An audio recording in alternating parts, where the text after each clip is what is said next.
Hola a todos. Antes de sumergirnos en la historia de hoy, les pido un gran favor. Estamos muy cerca de nuestra meta de 1000 suscriptores y con su ayuda podemos lograrlo. Si les gusta nuestro contenido, por favor, suscríbanse al canal. No olviden darle like a este video y dejarnos un comentario. Cuéntenos su propia historia o desde qué parte del mundo nos están viendo. Su apoyo significa todo para nosotros. Ahora, vamos con el relato. No sé muy bien cómo empezar esto. Llevo meses leyendo sus historias en este foro, sintiendo un nudo en la garganta con algunas, sonriendo con otras, sintiéndome menos sola, supongo. Nunca he sido de hablar mucho de mi vida. Y menos de esto. Es la primera vez que intento poner en palabras lo que pasó. Mi historia no es como las demás, o quizás sí, no lo sé. Solo sé que gira en torno a un hombre y a un día. Un solo día que partió mi vida en un antes y un después, y que me convirtió en la mujer que soy ahora. Para bien o para mal. Perdonen si me enredo o si parezco dar saltos. Es que todo en mi cabeza todavía se siente como un torbellino, incluso después de tanto tiempo. Todo comenzó, o más bien, todo cambió. En un martes. Recuerdo que era martes porque es el día en que la librería recibía los pedidos grandes y el olor a cartón y a tinta fresca se mezclaba con el de los libros viejos que tanto amaba. Ese lugar era mi refugio, mi mundo entero. Cada estantería, cada libro con sus esquinas dobladas, era mi zona de confort. Yo era esa chica, la que se escondía detrás de un libro para no tener que mirar a la gente a los ojos, la que prefería la compañía de personajes de ficción porque eran más sencillos, más predecibles que las personas reales. Y entonces él llegó a mi vida, y con él, el caos más absoluto y maravilloso que he conocido. Ya llevábamos un tiempo viéndonos, Alejandro. Para el resto de la ciudad, él era una sombra, un hombre que se susurraba con miedo, una leyenda oscura. El lobo, le decían. Pero para mí, era solo Alejandro, el hombre que me miraba de una forma que nadie lo había hecho, como si viera a través de mi timidez, de mis miedos y le gustara lo que encontraba al otro lado. Nuestros encuentros eran secretos, robados al tiempo en cafés escondidos o en miradores, donde la ciudad a nuestros pies parecía un mar de estrellas lejanas. Yo sabía quién era, claro que lo sabía. No era tonta. Sabía que su mundo era peligroso, un incendio que en cualquier momento podía salirse de control y quemarlo. Todo, y yo, que siempre había sido como una hoja seca, tenía todas las papeletas para acabar convertida en cenizas. Pero no me importaba. O, mejor dicho, la atracción, esa curiosidad que me quemaba por dentro, era más fuerte que el miedo. Pero ese martes, el miedo ganó la partida. La mañana había sido normal, o todo lo normal que podía ser mi vida entonces. Ordené libros, atendí a un par de clientes habituales, regué la plantita que tenía en el mostrador. Pero había una tensión en el aire, una especie de zumbido eléctrico que no me dejaba tranquila. Cada vez que sonaba la campanilla de la puerta, mi corazón daba un vuelco. Vivía en un estado de alerta constante, mirando por encima del hombro, analizando cada rostro desconocido.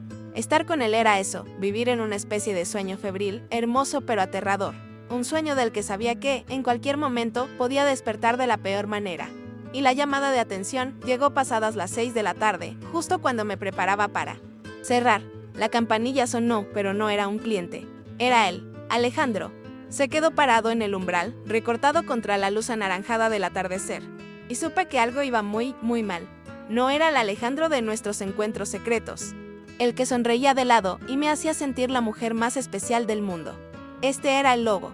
Su rostro estaba tenso, sus ojos oscuros barrían la calle detrás de él, alerta como un animal depredador. Había una dureza en su mandíbula que no le había visto antes. Una urgencia contenida en su postura que me heló la sangre. Se acercó al mostrador en silencio, con pasos rápidos y decididos. No me dijo hola, no sonrió. Sentí como el aire se volvía denso, pesado. Me miró a los ojos y supe que el juego se había acabado. Ya no éramos dos personas de mundos distintos jugando a tener una historia de amor. Su mundo acababa de derribar la puerta del mío. Me dijo, con una voz baja y grave que apenas reconocí, que tenía que irme con él, ahora mismo. No era una pregunta ni una sugerencia. Era una orden. El tono no admitía discusión alguna. Mi mente se quedó en blanco. Solo podía mirarlo, intentando descifrar el caos que veía en sus ojos. Dejé caer el plumero que tenía en la mano, haciendo un ruido sordo contra el suelo de madera. Mis manos empezaron a temblar. Quería preguntar qué pasaba, por qué esa prisa, por qué esa mirada. Pero las palabras no me salían. Solo asentí como un autómata. Él no esperó más. Cogió mi bolso de detrás del mostrador, mi abrigo del perchero, y me agarró suavemente del brazo, guiándome hacia la puerta, mientras cerraba la librería con llave. Mis manos temblaban tanto que apenas acertaba meter la llave en la cerradura. Cada sonido de la calle me parecía una amenaza. El coche que pasaba, la gente que hablaba a lo lejos, todo parecía parte de un peligro inminente que solo él y yo podíamos percibir. El viaje en coche fue el silencio más ruidoso que he experimentado en mi vida. Él conducía rápido, saliendo del centro de la ciudad con las manos aferradas al volante con tanta fuerza que sus nudillos estaban blancos. Su mirada iba de la carretera al retrovisor, sin descanso. Yo iba a su lado, hecha un ovillo en el asiento, sin atreverme a respirar. Miraba las calles conocidas de mi barrio pasar a toda velocidad, los edificios, los parques. Sentía que me estaba despidiendo de todo, que estaba dejando atrás a la antigua Isabela para siempre en ese coche. Cada kilómetro que nos alejábamos de la ciudad, sentía que me adentraba más y más en su mundo, en la oscuridad de la que tanto me había advertido, y estaba aterrorizada de verdad. Por primera vez, salimos a la carretera y empezamos a subir por las montañas que rodean la ciudad. El paisaje urbano fue dando paso a árboles y niebla. El sol se estaba escondiendo y el cielo se teñía de colores morados y naranjas. Era una vista preciosa, pero yo no podía disfrutarla. Solo sentía un vacío en el estómago. ¿A dónde me llevaba? ¿Estábamos huyendo? ¿De quién? 1000 preguntas se agolpaban en mi cabeza, pero ninguna salía de mi boca. El miedo me tenía paralizada. Solo podía mirarlo de reojo, su perfil duro y concentrado, y sentir el abismo que se abría a mis pies. Él era mi ancla y mi tormenta. Todo al mismo tiempo. Finalmente, después de lo que me pareció una eternidad, se desvió por un camino de tierra apenas visible, oculto entre los árboles. El coche traqueteaba mientras avanzábamos por el sendero irregular. Al final del camino, había una casa sencilla, de madera, casi una cabaña, rodeada de nada más que árboles y silencio. Parecía un refugio, pero también una prisión, el lugar más solitario del mundo. Apagó el motor y el silencio se hizo aún más profundo, roto solo por el sonido de algún pájaro lejano. Nos quedamos así un par de minutos, sin movernos.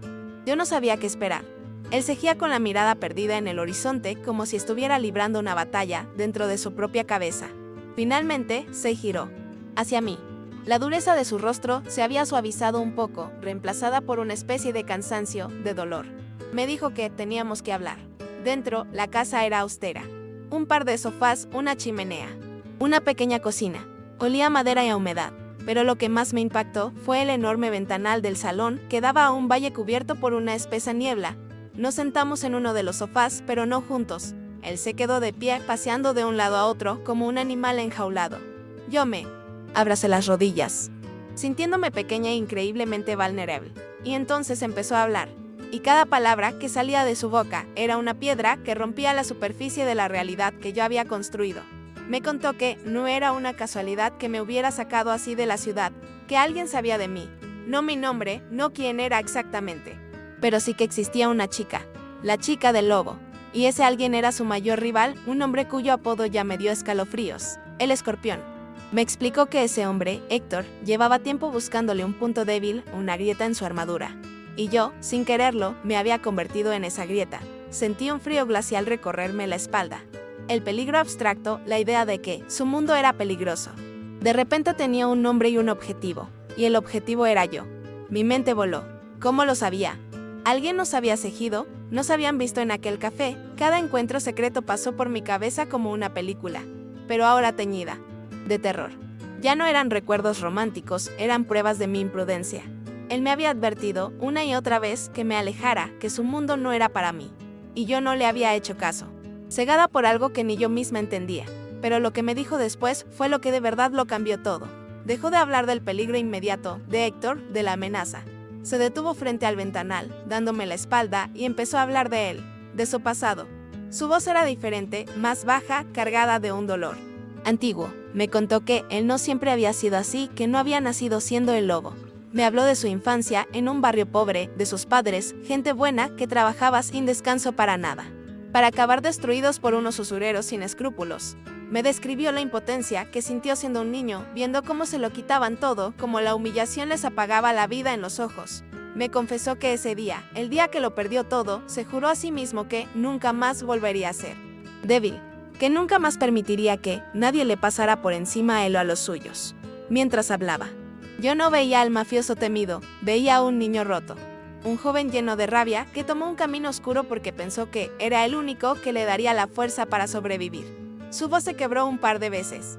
Me contó cómo empezó, los pequeños trabajos, la escalada de violencia, cómo se fue rodeando de gente que, como él, solo entendía el lenguaje de la lealtad y la fuerza. Me estaba mostrando la herida que llevaba dentro, la que ocultaba debajo de capas y capas de dureza, de poder, de brutalidad. Me estaba dejando ver al hombre que había construido esa jaula a su alrededor para proteger al niño asustado que cejía dentro. Cuando terminó de hablar, se hizo un silencio absoluto. Él cejía de espaldas a mí, con los hombros tensos, como si esperara mi juicio, mi rechazo. Y yo estaba llorando en silencio. Las lágrimas me caían por las mejillas sin control, pero no eran lágrimas de miedo. Eran de otra cosa, de empatía, de una comprensión abrumadora.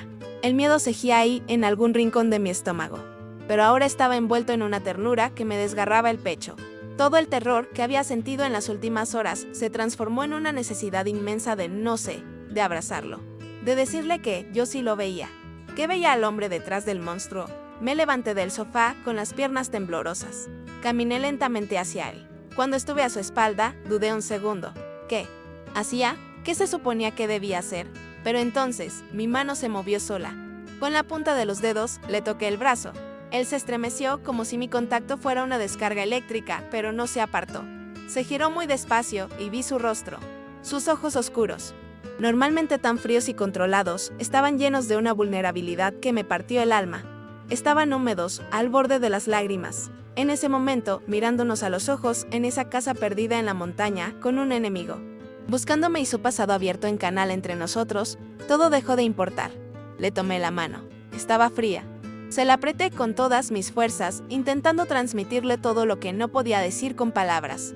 Le dije, con la voz rota por el llanto, que él no era solo lo que hacía, que había algo bueno en él, que yo lo veía, que yo no estaba enamorada de El Lobo, sino de Alejandro. Él solo cerró los ojos, como si mis palabras fueran demasiado. Una lágrima solitaria se deslizó por su mejilla. La mejilla, donde tenía esa fina cicatriz que contaba una historia que yo ahora empezaba a entender. Me dijo, en un susurro, que si algo me pasaba por su culpa, jamás se lo perdonaría. Y yo, la chica tímida de la librería, la que se sonrojaba si un desconocido le preguntaba la hora, le contesté sin dudar, mirándole directamente a los ojos. Le dije que entonces se asegurara de que no me pasara nada, que yo no iba a huir, que estaba ahí con él y que si teníamos que enfrentar lo que fuera, lo haríamos juntos. Esa fue mi elección. En ese instante, dejé de ser una víctima del peligro, una espectadora de su vida, me convertí en su cómplice, en su aliada. Elegí quedarme, elegí su caos, su oscuridad, su dolor, porque debajo de todo eso, había encontrado la luz más intensa que había visto en mi vida. Y ese día, en esa casa, supe que ya no había vuelta atrás. Aquí estoy de nuevo. Gracias por leerme. Continuar desde ese punto es difícil, porque lo que vino después fue la tormenta, ese momento en la casa de la montaña, cuando le tomé la mano y decidí quedarme, fue como la calma que precede al huracán. Habíamos creado una pequeña burbuja, un espacio sagrado en medio del caos, donde éramos solo Alejandro y yo. Dos personas rotas intentando sostenerse mutuamente. El aire se sentía distinto, cargado de una intimidad frágil y desesperada. Por primera vez, no sentía solo miedo o una atracción prohibida. Sentía que pertenecía a su lado, que mi lugar en el mundo, por alguna razón retorcida del destino, era junto a él. Nos quedamos en silencio un largo rato. Yo seguía sosteniendo su mano, como si soltarla fuera a romper el hechizo y devolvernos al mundo real y aterrador que nos esperaba fuera de esas cuatro paredes. Él me miraba con una intensidad que casi dolía, como si estuviera intentando memorizar mi rostro o quizá intentando entender por qué no había salido corriendo. Había tanta gratitud en su mirada, pero también tanto miedo. Miedo por mí, podía verlo. Era una carga inmensa para él, la idea de que su mundo pudiera siquiera rozarme. Pero esa paz, esa burbuja, no estaba destinada a durar. El mundo real no tarda en golpear la puerta, y la nuestra fue golpeada por el sonido estridente de un teléfono. No era su móvil personal. Era otro, uno que sacó de un cajón y que yo nunca le había visto. Un teléfono de batalla, supongo. Cuando lo contestó, vi la transformación. En un segundo, el Alejandro vulnerable que me había confesado sus heridas desapareció. Volvió a ser el lobo.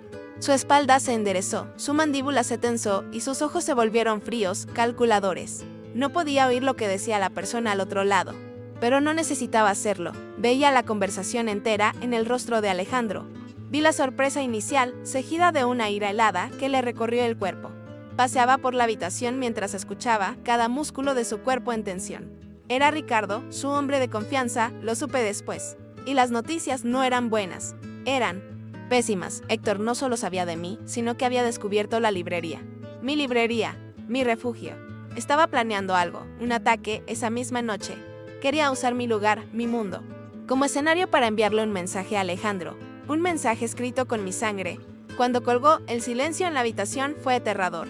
Se quedó mirando por el ventanal, hacia la niebla, que ahora parecía más oscura, más amenazante. Yo sentía que el suelo se abría bajo mis pies. La librería, mi pequeño rincón de paz, de seguridad.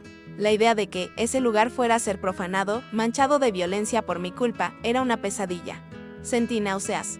Todo era mi culpa. Mi curiosidad, mi imprudencia. Me acerqué a él, quería decirle que lo sentía. Pero la palabra me parecía ridícula, insignificante. Él se giró y me puso las manos en los hombros. Su mirada era seria, decidida. Me explicó la situación sin rodeos, con una calma letal que me asustó más que si hubiera gritado. Héctor iba por mí. Y no. Podían simplemente esperar a que lo hiciera. Tenían que adelantarse. Tenían que pararlo. Esa noche. Su plan inicial era el que yo esperaba, dejarme allí en la casa de la montaña, protegida por 2 de sus hombres. Mientras él bajaba a la ciudad a encargarse del problema. Me dijo que no me moviera, que no saliera por nada del mundo, que él volvería por mí. Pero mientras lo decía, algo dentro de mí se reveló. La Isabela de 24 horas antes habría obedecido sin dudar, se habría acurrucado en un rincón a esperar, aterrorizada. Pero la mujer que estaba allí, la que le había prometido enfrentarlo todo juntos, no podía hacer eso. Negué con la cabeza. Le dije que no iba a ser un paquete que se esconde mientras él arriesgaba su vida. No quería ir a la batalla, no soy una idiota, pero no podía quedarme de brazos cruzados. La librería era mía, era mi vida la que estaba en el centro de todo. Tenía que ser parte de la solución, no solo el problema. Él me miró, dividido entre la frustración y, creo, una pizca de orgullo. Discutimos, no a gritos, sino con una tensión insoportable. Él insistía en que su único trabajo era protegerme. Yo le respondía que mi trabajo era no dejar que se enfrentara solo a un monstruo que había venido a por mí. Y entonces, en medio de la desesperación, se me ocurrió algo. Le dije que, si querían tenderle una trampa a Héctor, tenían que usar el cebo perfecto. Y el cebo era yo, o, mejor dicho, la idea de mí. Le expliqué que conocía la librería mejor que nadie. Conocía el callejón trasero, los almacenes cercanos, los puntos ciegos. Podíamos hacerles creer que yo estaría allí, vulnerable, esperando. Podíamos usar mi mundo, mis reglas, en su contra. Mi voz temblaba, pero no de miedo, sino de una extraña determinación. Alejandro me escuchó en silencio. Vio la lógica en mis palabras. Vio que no estaba hablando desde la ingenuidad, sino desde la desesperación de querer tener algo de control. Juntos, allí, en esa casa aislada, terminamos de perfilar el plan. Usarían la librería como señuelo. Harían correr el rumor de que yo estaría allí tarde, sola. Pero en realidad, la emboscada sería en un almacén abandonado a pocas calles, un lugar que yo sabía que existía. Era la jugada más arriesgada de su vida. Y yo se la había propuesto. La despedida fue rápida, brute. No hubo tiempo para palabras tiernas, ni abrazos largos. El tiempo corría en nuestra contra. Él me miró por última vez antes de salir y en sus ojos vi una mezcla de amor y un terror tan profundo que me rompió el corazón. Me hizo prometerle que no me movería de la casa. Se lo prometí. Lo vi subir al coche con Ricardo y otros de sus hombres y desaparecer por el camino de tierra, dejando tras de sí una nube de polvo y un silencio sepulcral.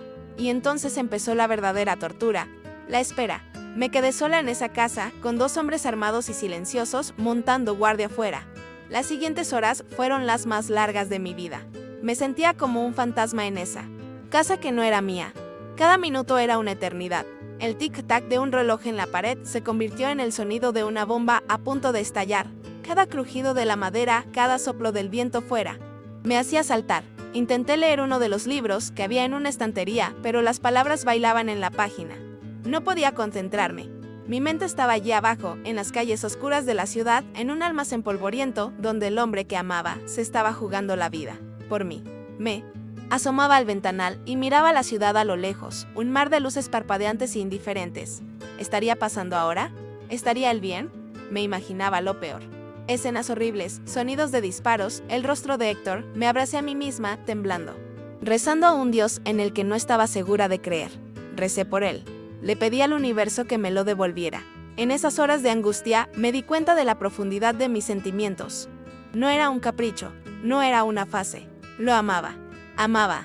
Ese hombre complicado, peligroso y herido con cada fibra de mi ser. Y la idea de perderlo era un dolor físico, una garra que me apretaba el pecho y no me dejaba respirar. El tiempo se arrastraba. La noche se hizo más y más oscura. No sé cuántas horas pasaron. 3, 4, quizás 5. Perdí la noción. Solo sabía que cada segundo de silencio era una tortura. Finalmente, cuando estaba a punto de romper a llorar de pura tensión, oí el sonido de un coche acercándose por el camino de tierra. Mi corazón se detuvo. Me pegué al cristal del ventanal, intentando ver a través de la oscuridad. ¿Eran ellos? ¿O era alguien más? ¿Y si el plan había fallado? ¿Y si venían a por mí?